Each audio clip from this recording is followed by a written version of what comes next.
السلام علیکم، میں ہوں سعید الوی اور آپ دیکھ رہے ہیں مکالمہ۔ ناظرین، آج کے مکالمہ میں ہم غزہ کے لیے نئے امن منصوبے کے حوالے سے تفصیلی بات کریں گے۔ اس نئے امن منصوبے پر اتفاق کر لیا گیا۔ یہ بیسیکلی ٹرمپ نتنیاہو غزہ کے لیے نئے امن منصوبے کے طور پہ جانا جا رہا ہے۔ اسلامی ممالک نے اس امن منصوبے کو خیر مقدم کیا ہے۔ منصوبے کے 3 اہم نکات ہیں: ایک جنگ بندی، اور دوسرا اسرائیلی انخلاء، اور تیسرا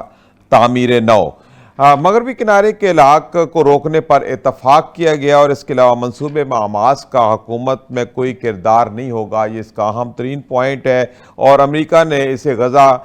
کی اقتصادی ترقی کا منصوبہ قرار دیا ہے۔ پھر فلسطینی عوام کی نقل مکانی بھی نہیں ہوگی، اور اس کے علاوہ فلسطینیوں کو بہتر غزہ کی تعمیر کا موقع بھی دیا جائے گا،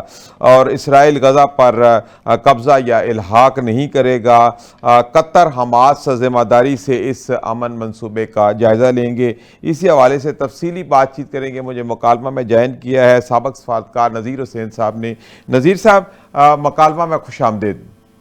جی بہت شکریہ آپ کا۔ ہاں نذیر صاحب، کیسے دیکھتے ہیں یہ جو ٹرمپ نتنیاہو کا غزہ کے لیے نئے امن منصوبے کا اعلان کیا گیا ہے، جس کو اسلامی ممالک نے جن کا خیر مقدم کیا ہے؟ آپ کیسے دیکھتے ہیں یہ نیا امن منصوبہ ہے؟ کیا یہ قابل عمل ہوگا، اور اس سے غزہ کے لیے کوئی بہتری پیدا ہو سکے گی؟ دیکھیں جی، بظاہر یہ ایک اچھا قدم ہے، اور ہمیں اسے ایک لحاظ سے ویلکم کرنا چاہیے، لیکن اس کی جب ان ڈیپتھ اسٹڈی ہوگی، اور جب اسے ایگزیکیوٹ یا امپلیمنٹ کرنے کے لیے پروسیجرز ڈیولپ ہوں گے، پھر اس کے خد و خال ظاہر ہوں گے۔ لیکن ایز اے فرسٹ اسٹیپ، چونکہ زیادہ تر مسلمان ملکوں نے اس کو ویلکم کیا ہے، اور جس قسم کی حالت اس وقت غزہ کی ہے، اور جس قسم کی کمپلیکیشنز اس پرٹیکولر سچویشن میں ہیں، تو ایک راستہ ضرور نکالنا چاہیے۔ تو کمپرومائز چھوٹے موٹے کرنے پڑے تو کر لینے چاہیے، لیکن جو میجر ایشو ہے وہ یہ ہے کہ 2 اسٹیٹ آپشن کو متاثر نہیں ہونا چاہیے۔ یہ نمبر 1 ہے۔ نمبر 2، فلسطین کا جو بارڈر ہے وہ 1967 پہ جو بارڈر تھا وہ ریسٹور ہونا چاہیے۔ صحیح۔ اور تیسری بات اس کے اندر یہ ہے کہ ایسٹ جیروسلم جو ہے وہ اس کا دارالخلافہ ہوگا، اس کے علاوہ کوئی اور آپشن نہ ہو۔ صحیح۔ اس کے آگے بات یہ ہوگی کہ جو اسرائیل کی سیٹلمنٹس ہیں غزہ کے علاقے میں یا ویسٹ بینک کے اندر، جب فائنل سولوشن نکلے تو وہ بھی متاثر نہ ہو، لہذا ان کو ویکیٹ کرنا ہو۔ میں اس پہ زور دوں گا کہ جو ان کی سیٹلمنٹس ہیں اسرائیل کی، جو لاکھوں کے حساب سے گھر ہیں وہاں پر، ان کو ویکیٹ ہونا چاہیے، تب جا کے 1967 کا جو بارڈرز ہیں وہ ریسٹور ہوں گے۔ ایسا نہ ہو کہ یہاں چونکہ مجبوری ہے، غزہ کے قتل غارت ہو رہی ہے، جینوسائیڈ ہو رہا ہے، بالکل ایک فیمن کی سچویشن ہے، اور لہذا ڈسپریشن ہے۔ ڈسپریشن مسلمانوں کے سائڈ پہ زیادہ ہے، اور اسرائیل کے سائڈ پہ ڈسپریشن کم ہے۔ اچھا، ابھی آپ نے اپنی گفتگو میں ذکر کیا کہ یہ 2 ریاستی حل ہے، اس کو پس پش نہیں ڈالنا چاہیے، لیکن اگر نتنیاہو کی طرف سے دیکھا جائے تو وہ فلسطینی ریاست کے خلاف ہے اس کا نظریہ۔ تو ایسے جب نظریہ ہی اس کا ایک نتنیاہو کا اس کے خلاف ہے، جو کہ اس منصوبے میں ایک اہم کردار ہے، تو پھر آپ کیا سمجھتے ہیں کہ ایسے حالات میں اس منصوبے میں کوئی کامیابی نظر آ رہی ہے؟ دیکھیں، یہ جو 21 پوائنٹ فارمولا پریزیڈنٹ ٹرمپ نے دیا ہے، یہ نتنیاہو تو مجبوری کے طور کے اوپر آن بورڈ ہوا ہوگا، کیونکہ امریکہ کو نظر آ رہا ہے کہ اگر یہ کچھ نہ کیا تو یہ پاکستان اور سعودی عرب کا الائنس ہوا ہے، اور شاید اگلے 3 مہینوں میں پورے کا پورا گلف جو ہے یا مسلمان جو ہیں وہ کہیں اکٹھے نہ ہو جائیں۔ میں آپ کو بتاؤں،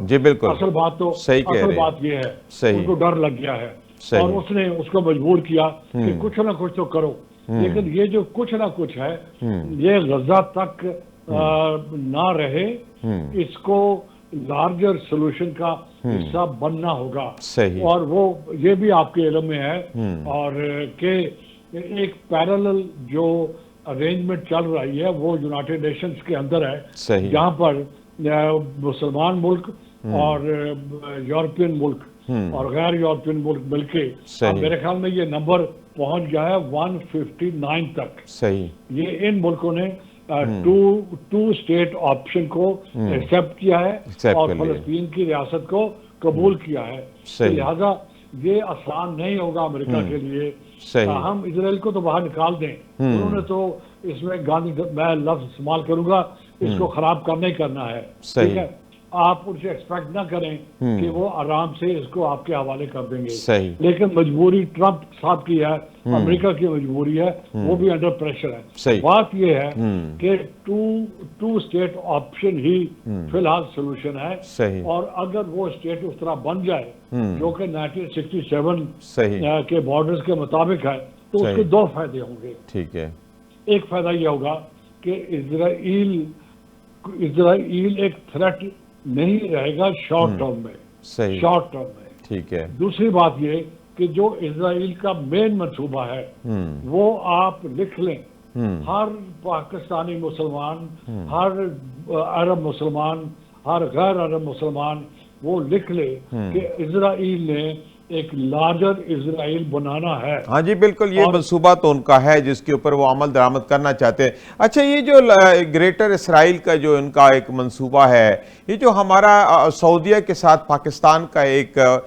فوجی الحاق ہوا ہے، اس کے بعد آپ کیا سمجھتے ہیں کہ اس سے جو ایک مضموم ان کا ارادہ ہے گریٹر اسرائیل کا، اس سے کچھ وہ پیچھے ہٹیں گے؟ آپ کیا سمجھتے ہیں کہ یہ اتنا بڑا جو فوجی اتحاد ہوا ہے سعودیہ پاکستان کا، اس سے مشرق وسطیٰ کی صورتحال میں کچھ تبدیلی پیدا ہوگی؟ جی، آپ کے سوال کے دو حصے ہیں، آیا پیچھے ہٹیں گے یا تبدیلی آئے گی؟ میں عرض کرتا ہوں، پہلے تبدیلی والے سوال کو لے لیتے ہیں۔ صحیح، کم از کم فلسطین میں وہ جو ایک ارجنسی جسے کہتے ہیں نا، ایک ایمرجنسی کی صورتحال تھی کہ غزہ کے لوگ مرے جا رہے ہیں، جی بالکل، اور اسرائیل جو ہے وہ 7 ملکوں کو تباہ کر چکا ہوا ہے، جی بالکل، لیبیا، سیریا، عراق، لیبنان، یمن اور ایران کا بھی اس نے بہت نقصان کر چکا ہے، جی بالکل ہوا ہے، صحیح کہہ رہے ہیں۔ یہ جو آپ کا ایگریمنٹ ہوا ہے سعودی اور پاکستان کا، اس سے یہ ہوگا کہ اس میں ٹھہراؤ آ جائے گا، اسرائیل وہ من مانی نہیں کر پائے گا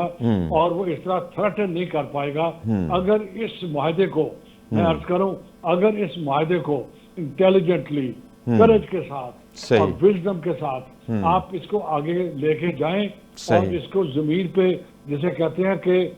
تیار کریں، اس کے بہت سے ایلیمنٹس ہوں گے، کبھی کسی پروگرام میں اگر آپ کہیں گے جی بالکل اس پہ تفصیلی بات کریں گے۔ اچھا، اسی میں ایک سپلیمنٹری کوسچن ہے کہ یہ جو سعودی اور پاکستان کے درمیان دفاعی معاہدہ ہوا ہے، اس کے بعد دیگر ممالک بھی کوئی انٹرسٹ شو کر رہے ہیں اس طرح کے فوجی معاہدے کی، تو یہ پاکستان کے لیے کتنا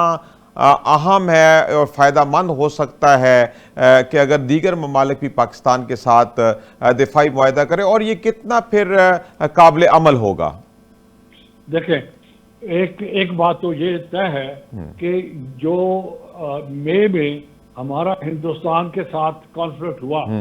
اس کانفلکٹ نے پاکستان کی جو جسے کہتے ہیں انٹرنسک، میں نے اندرونی طاقت جو ہے اس کو ظاہر کر دیا ہے دنیا کے اوپر، جی بالکل، کہ پاکستان کے پاس کیپیبلٹی ہے، بالکل، پاکستان کے پاس ہیومن ریسورس ہے، ٹھیک ہے، پاکستان کے پاس اسٹریٹجی ہے کہ وہ یہ کام کر سکتا ہے، ٹھیک ہے، ایک یہ سب وہاں سے شروع ہوا ہے۔ نمبر 2، جو قطر میں ہوا اس نے یہ ثابت کیا کہ اپنی سیکیورٹی آپ امریکہ یا اسرائیل کے حوالے نہیں کر سکتے، جبکہ قطر اسرائیل کا بھی دوست تھا اور قطر امریکہ کا بھی دوست، بالکل، وہاں پہ وہ ان کا اتحادی ہے، وہاں پہ اس کے اڈے بھی ہیں، بالکل، نمبر 1۔ نمبر 2، یہ بھی ہمارے سب کو، لیڈرز کو، اسکالرز کو، انٹیلیجنسیا کو لکھ لینا چاہیے، جب سیکورٹی کی بات آئی تو آپ نہ یو این پہ ڈیپینڈ کریں نہ کسی اور پہ کریں، اپنے زور بازو پہ کریں، تو پاکستان نے یہ کیا۔